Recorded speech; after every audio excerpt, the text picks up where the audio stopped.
o Marcinho iria finalizar. Vamos lá, Tigrão! Guarani 2, Sampaio Correia 0, queremos ouvi-lo. O primeiro tempo do Guarani foi irrepreensível, claro que houve a colaboração dessa falha aí do Marcos Ítalo. 3 minutos, você vem com o time para jogar atrás e sair no contra-ataque, aí o zagueiro entrega o ouro pro bandido na porta da cadeia, aí não dá, né? Aí não dá, aí o Bruninho não tem nada com isso, recuou curto, vou fazer o gol. Ele deu a bola pro Bruninho, não deu pro goleiro. Bruninho, 3 minutos, fez 1-0, aí um escanteio, o Lucão cabeceou, você frisou bem, a bola sai espremida na cabeça de um defensor da equipe do Sampaio Correia, mas ela era do goleiro, né? O Lucão tentou cabecear para o chão. Quando ela bate no alto da cabeça do marcador, ela sobe, mas ela vai para o goleiro. E o zagueiro que está no lance, no segundo lance, para tentar interceptar, ele não vai na bola, entendendo que seria do goleiro. O goleiro fica preso, o goleirão Luiz Daniel, fica preso dentro da sua linha de gol.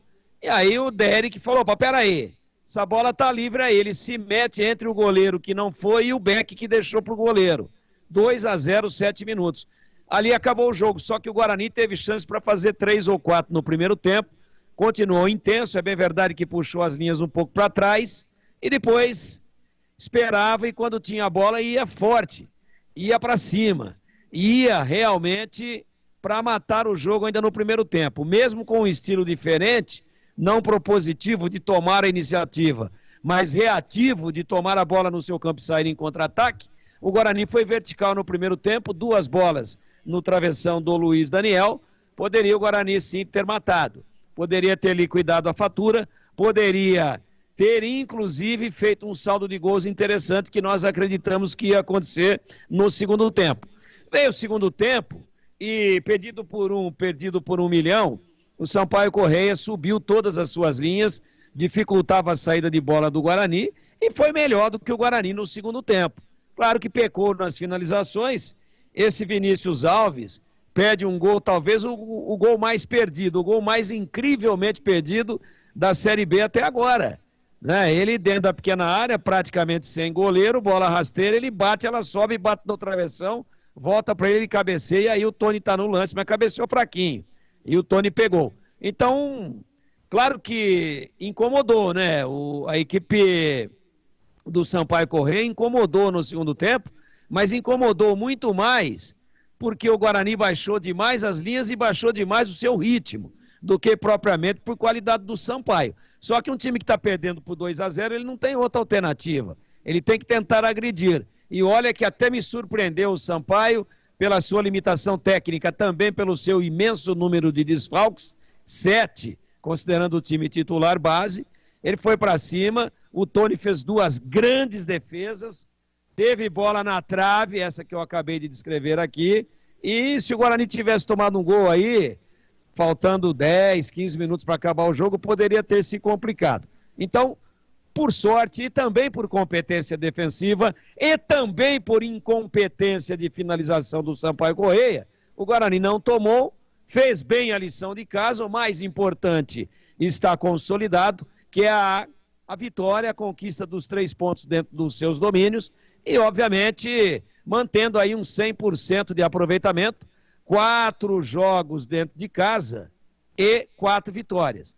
Foi melhor o primeiro tempo do que o segundo, mas o Guarani correu alguns riscos, a meu ver desnecessários, mas que não tiveram maiores consequências e a vitória ao final, importantíssima, acabou sendo confirmada. Alguns destaques individuais no Guarani, gostei muito do Bruninho no primeiro tempo, gostei do Mike, hoje acho que fez a sua melhor atuação na lateral esquerda do Guarani, e também o Lucão, né, soberano ali, participando do segundo gol, e quando foi chamado a intervir nas vezes em que a defesa do Guarani foi chamada a intervir, ele realmente teve uma atuação muito boa, ladeado pelo Alvarino também, muito regular ao longo da partida. Ao final, passando uma régua, extraindo-se uma resultante do movimento geral de ações dentro da partida, para mim um placar justo, indiscutível, insofismável, sem nenhuma interferência de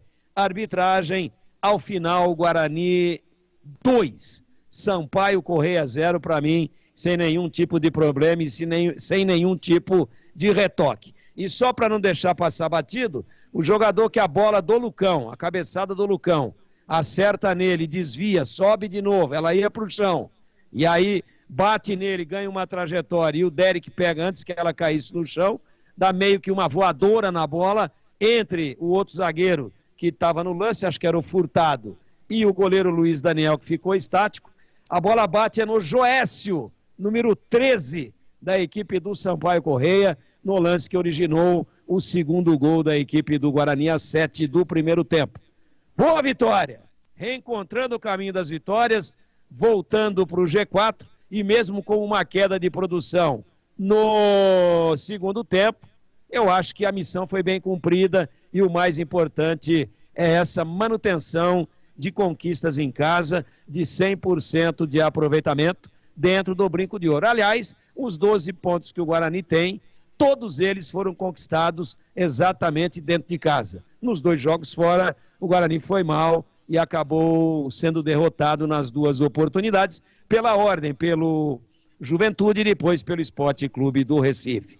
Boa vitória, Edu. Começo muito forte, começo trepidante, começo insinuante, intenso, que rendeu ao Guarani 3 pontos importantíssimos no Brinco. Para mim, volto a dizer, reafirmo com muita convicção, justo o marcador que deu a vitória para o Bugre de Campinas, meu queridíssimo e considerado Edu Pinheiro. Que pique é esse, hein, Edu?